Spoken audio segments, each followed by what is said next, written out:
Hey team, it's Ripper here. Hope you guys are doing great. Great video here with the Austin running Halsey on it. Build is on the screen. The American cruiser with pretty much the niche of it is the SAP reload booster firing capabilities of the ship. And build is on the screen, as you can see right there, just the standard cruiser build for my Alaska and Puerto Rico and so forth. Hey guys, we're on our way to 200 subscribers. Thank you so much for the support. Like, subscribe, bell button if you'd love to support us and help us get there. And we appreciate all the likes, comments, and everything. We really love reading them and really love making content for you guys and appreciate all, again, the help. So the Austin, one of my favorite cruisers. It is basically a spamming SAP spammer heavy machine gunner that can basically hold a flank with somebody else, kind of like an American version of maybe a Colbert, Mino, whatever, but the only gimmick it has is really the reload booster with the SAP. Just watch the firepower right here. How it just causes people to turn away. I mean, the Summer's like, I'm out of here, this is not worth it. And look at that, we just destroy his health right there. And I know the Summers doesn't have any heals, so pretty much any damage we can take right now will help in the long run.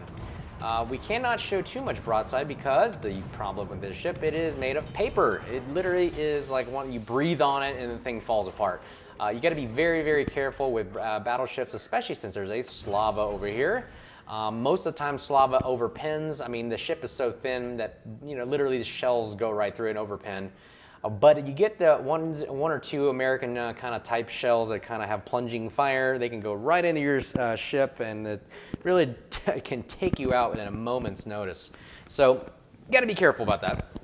So running Halsey here in Austin, really, really great. It's a steel ship, forgive me. It is a steel ship that you can get that really, it takes a while to get, and it was one of the ships I've been waiting for a long, long time, grinding out all the steel through clan battles, through the dockyard events, through anything you can get your hands on. I tried to do it, and it takes forever. This is the ship I got after the FDR. And I really enjoy it. It's really been a meme more kind of ship. It's just really, really fun. But you can play it to a more tactical sense if you use all the gimmicks that you can to your advantage. I mean, it has not only SAP shells, but it has, like I'm using RPF here, it can use its ability to maneuver on the battlefield with a great concealment, 9.3.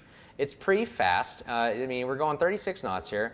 Okay on the maneuverability side, but it also has torpedoes, and I've noticed these torpedoes pack a punch. I mean, these are kind of like Fletcher torpedoes, and man, do they hit pretty hard, and we'll demonstrate the capabilities of this right now because we can see a Slava is here, so we're going to sneak up on him using the island. Use cover and the surroundings to your best ability in any match that you can get your hands on. Never open water. I don't like open watering anymore in battleships, in cruisers. You're just asking to be blapped, broadside, or whatever. It's just very deadly. Even in destroyers nowadays, because the accuracy on a lot of these battleships and cruisers nowadays can literally wipe half your health off, as you saw that Summers open watered with us. We open watered with him, and it's not really an even exchange. So you got to really use the environment smoke even to your advantage, because there's a smoke screen in front of me here that I can use to the best of my ability here to also conceal me from whoever's on the other side of it. So I can use someone else spotting, for example, the gearing on the center of the map or the Holland to spot the Slava for me. And you see I launched torpedoes from both sides. It only has one rack of 5 on each side, so it's still decent. It's still 10.5 kilometers, but look at this. We open up right now on the reload booster. Let's try to get as much health as we can down on the Slava, and let's see, hopefully one torpedo can get and knock it out as much as we can. Just got to get as many as we can get it. Look at the rainbow of fire right there, and here we go. Boom! Whammy kablammy! Slava's out of the game. We took out one of the heaviest snipers of the ship out of the game on the western flank. We thank the Z-52 for laying down some smoke screen. Unfortunately, our range is not good enough to hit the Nevsky or any other ship for that matter. We only have a 15 kilometers. You got to be very, very careful on how to utilize the ship. You do have to go in a knife fight with people. Pretty much the concealment can get you in close, but it's really uncomfortably close. So again, this really requires a lot of patience, a lot of knowledge of the map, a lot of sense of where people would be going, and that's why RPF comes in very, very handy in here. You notice my RPF is clicking that the Summers is still to the south, so we got to basically hold and wait and determine let the battlefield kind of develop and figure out where can we go from here. You just don't want to rush hastily into an area where you're not really sure of. Do we go south? Do we go in the cap?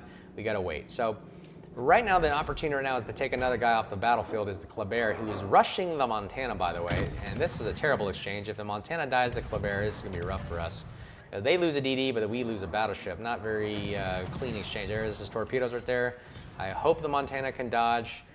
And we're going to try to take out the Kleber as best we can. Reload on this thing without the reload booster is like basically basic cruiser reloads. I mean, it takes about, what, 6 seconds here? 6 seconds reload each gun, but we got so many of them. It's pretty much a big Atlanta. And we lose the Montana there to the torpedo, so we're going to have to take him out. Bam! Way we can blame me, second kill of the game. We take out the Kleber. Western flank is hopefully secure, but now we lost our entire senator, and the eastern side is kind of holding there. So we have to do something in order to turn this game around or cap at least 1 point, because their points are going up nonstop while we've got nothing. RPF is located the Nevsky, I believe, that is down by the back of the island, unless he moved again. So we're going to basically push back in cautiously now. I think we can do it. So we're going to try to go back into the center. Yep, there's a Nevsky right there, and I think the Summers is where the Nevsky was before, somewhere in those clouds. So if you're thinking about getting the Austin, I really think it's up to you how you want to play. I mean, there are other good ships out there, like the Stalingrad, FDR if you like CVs. My next one I really want to get, I believe, is the Ragnar.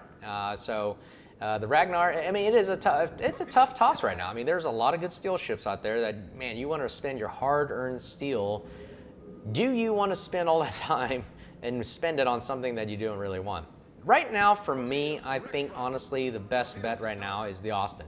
The Ragnar is a great ship, but it's like a Småland or a Holland. I mean, it's really just big guns with poor concealment. It's an okay ship. I've seen a lot of people play the Ragnar, and I think there's just 1 or 2 videos here and there where people, you know, are doing pretty well in it, just spamming, you know, HE from long distances, but that's pretty much it. It doesn't have torpedoes. Its radar is kind of not really useful because, I mean, your concealment's only 7.5. I mean, the Småland's concealment, you can get it down to 6.2-ish. So you can go in and gunboat a little bit better, or I think it's 6.6. Småland's just way more better to do any kind of gunboating or destroyer hunting, where the Ragnar is more of a cruiser standoff kind of play style where you can't really go too far. Look at these torpedoes. See, this is the bread and butter right here. Sorry to interrupt. The torpedoes right here, just taking out the Nevsky right here, just unexpected. Boom, right there, takes half his health. And we are going to melt him with a shower of sap shells right here, ladies and gentlemen. Just listen to the sound of freedom right there. Boom, boom, boom, boom, boom, boom. Halsey firing right there all along. And hey, just keep firing. Even though we have 6 guns, shooting like this, it's almost like I'm a small little destroyer right now. I'm just shooting 1 shell every couple seconds, like a small destroyer, like a normal destroyer would do. And we're gonna see if we can get a couple more hits right there. Ooh, missed our second set. Bam! Whammy kablammy, 3rd kill of the game. Austin is doing pretty fine on this western side. And like I said, if you're debating about what ship to get, just watch the play style. If you like it, if you don't, comment about it. If you don't, that's fine, get another ship. But if you like the Austin play style, then I think it's the ship for you. Then yeah, check it out, the Steel Armory. So, I'm sorry, the Armory for Steel. But really, this is one of the coolest ships I've seen, and it's got this is the funniest gimmick of just the reload booster. And you can see it's unlimited reload boosters, and it just devastates people who do not expect it or see it coming, or just show them too much broadside. And they even work on battleships, and you're going to see right now when I demonstrate going against the Kurfürst here. But yes, this is the funniest. You know, Austin is the funniest cruisers ever. I mean, it literally just goes, when you see it on the map, you're going, let me stay away from it. And then when it opens up, all of a sudden you get spotted by it and you see this shower of sap shells coming at you. You're going like, oh crap, let me get out of here. And just hit the pedal to the metal and get out of Dodge, because this thing literally is so freaking scary. It just melts people. It just melts destroyers. It melts cruisers. It even melts battleships if you give it, you know, enough chance. And it's really a devastating player on the battlefield. And you notice a lot of people stay away from the Austin, just like if a lot of people stay away from a Smolensk or a Colbert, because these things just put out so much lead that it is a force to reckon with on the battlefield. So 9 minutes left in the game. We're down, way down. It's about 600 something points here, and we are hurting. So we're gonna have to basically go in either to cap the center, or we're gonna have to kill some ships, so one or the other, because we're kind of neck and neck, but we are losing majorly on points. So the eastern side's holding. I think we're about to lose the Kremlin here, so we have to hurry up and eliminate one of these battleships, either the GK or the Montana. Z-52 is going to go ahead and spot for us right now. Now, working hand in hand with another destroyer that has smoke is one of the bread and butters of this ship.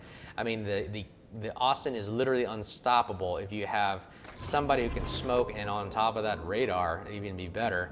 But really, yeah, this is a really great support ship. It does not do very well more of tanking or going in head-on or spearheading unless you are just some ungodly Warships player.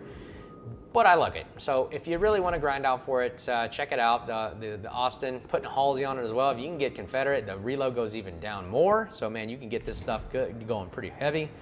Launching torpedoes here against the Montana, 10.5 Fletcher kind of torpedoes. And also, you know, it's got a decent hill. I mean, it survives based on the heels, and it has defensive fire. So it is one of the best AA guns in the map. So we're watching this GK. Let's have some fun and listen to the chaos. Boom, boom, boom, boom, boom. Look at all that damage. But here's, unfortunately, a lot of these shells are non-penetrating because it's hitting either the heavy armor, it's hitting the turrets. It's hit or miss, and you got to get him on broadside. So I should have waited. Again, let me critique myself. I should have waited till he showed more broadside, and you see him getting a lot more of those juicy, crispity, crunchy pins. But we're just going to have to, you know, savor that for later. But we don't have torpedoes. This would have been a great torpedo shot. I can't turn right and away from it because there's a big mountain you notice on the mini-map. You got to keep your eye on the mini-map too, because you don't want to, you know, basically drive right into a tactical beach right here and screw yourself. So I'm screwed right here at the point because I have to keep driving straight away, and I can't use all my guns to bear because there's just nowhere to turn. If I turn to the left, I'm pretty much going to get blapped. So that's pretty much it. We lost this match based on points, and I wish we had more time. But yeah, check it out, Austin in the Armory for steel. I hope you guys are doing great, and we'll talk to you guys soon. Cheers.